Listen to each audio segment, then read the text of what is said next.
안녕하십니까. 세상 읽어주는 남자 이상훈입니다. 오늘은 애플이 아이폰 15 프로에 TSMC의 3나노에서 만들어진 A17 바이오닉 칩을 쓸 것이라는 소식을 전해드리겠습니다. 이 다음 달이면 애플의 아이폰 14가 나옵니다. 이 아이폰 14의 경우는 가장 큰 특징이 바로 A15 바이오닉을 쓴다는 점에 있습니다.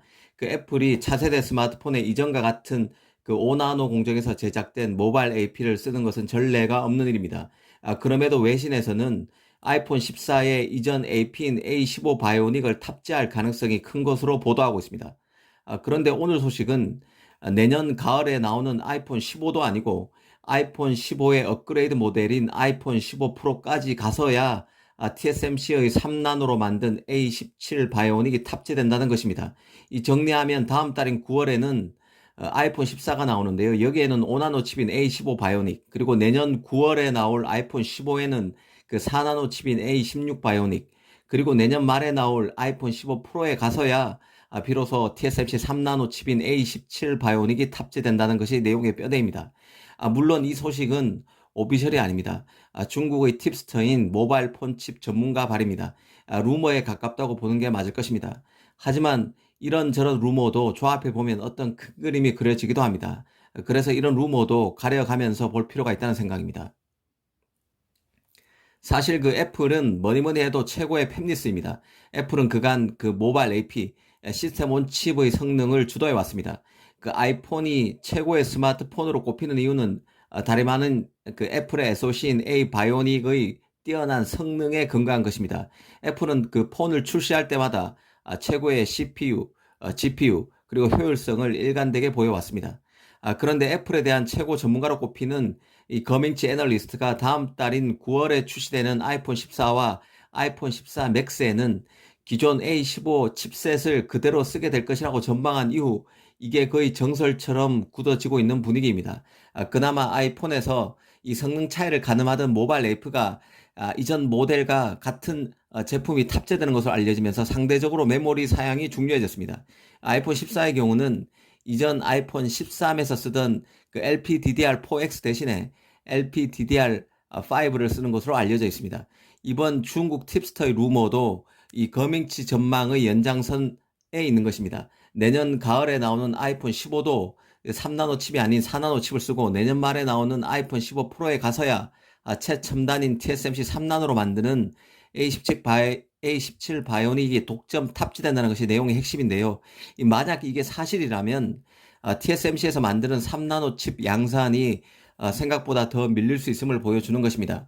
TSMC는 그간 오는 4분기에, 그러니까 올 연말에 3나노 칩의 양산에 들어가서 팹리스가 실제 그 3나노 칩을 받아보는 시기는 내년 초가 될 것이라고 공언해 왔습니다. 하지만 TSMC 최첨단 노드를 가장 먼저 활용해 왔던 애플이 내년 말에야 나오는 아이폰 15 프로에 3나노 AP를 탑재하는 게 이 탑재한다는 이 루머가 맞다면 내년 여름은 지나야 3나노 AP 양산에 들어간다는 뜻입니다. 애플의 한정에서 보면 그렇다는 의미죠. 더구나 그 인텔의 경우도 TSMC의 3나노를 활용하는 칩을 그 포함하고 있는 미티어 레이크 CPU 양산을 내년 1분기에서 내년 말로 또 양산이 밀릴 것이란 관측이 유력하게 나오는 상황입니다. 미티어 레이크는 인텔의 4나노 CPU이지만 일부 다이가 TSMC의 그 5나노와 3나노에서 만들어지는 것으로 알려져 왔습니다. 그런데 이처럼 미티어 레이크 CPU 양산이 내년 말까지 밀리게 되면 내년 초에 예약했던 TSMC의 3나노 인텔 생산 물량이 거의 완전히 취소될 수도 있다는 얘기가 됩니다.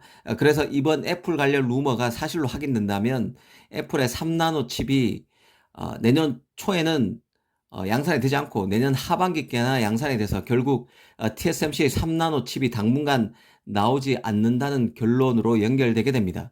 이와 관련해서 그 팹리스들이 3나노 노드 적용의 미온적인 상황으로 점점 내몰리는 측면이 있음도 이전에 짚어드린 적이 있습니다.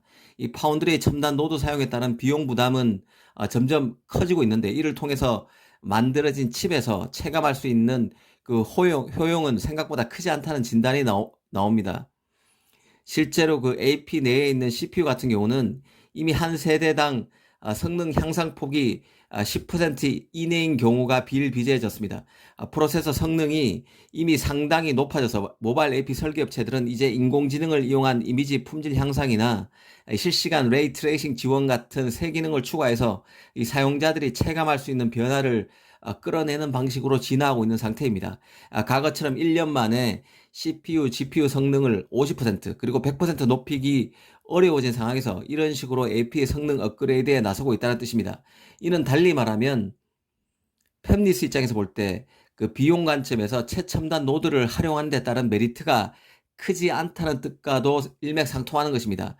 더구나 경기는 나빠지고 있고 공급망은 여전히 원활하지 못한 측면이 있어서 원자재 비용은 여전히 높은 상황입니다. 애플을 비롯해서 팹리스 입장에서는 실리콘, 그러니까 반도체 비용 상승을 감내하기 쉽지 않다는 의미입니다. TSMC, 삼성 등이 3나노 노드와 관련해서 양산에 아무런 문제가 없다고 해도 팹리스들이 이 3나노 노드를 꺼리낌 없이 활용할 상황은 아닐 수 있다는 뜻입니다. 애플 관련 이번 루머가 사실일지 아닐지는 좀 더 지켜봐야 하지만 최근 외신을 비롯해서 각종 팁스터 예측 기사의 분위기만 놓고 보면 이 팹리스들이 값비싼 그 3나노 노드 적용에 미온적이며 상당히 신중한 모드라는 것을 알 수 있습니다. 이 점을 유념할 필요가 있다는 생각입니다. 특히 이번 중국 팁서 소식에 따르면 3나노 AP 칩의 적용은 아이폰 15 프로입니다. 최고 IP는 아이폰에서도 최고 고급 모델에만 국한돼서 적용된다는 의미를 내포하는 것입니다. 말 그대로 연산이 빠르고 전력 효율도 뛰어난 프리미엄 폰을 경험하기 위해서는 그만큼 고객이 값비싼 비용을 지불해야 한다는 뜻입니다. 여기에는 시장에서 살아남기 위해서 스마트폰 업체들의 고민이 그만큼 커지고 있다는 의미도 담긴 것 같습니다. 오늘은 애플이 아이폰 15 프로에 TSMC 3나노에서 만들어진 A17 바이오닉 칩을 쓸 것이라는 소식을 이래저래 따져봤습니다. 감사합니다.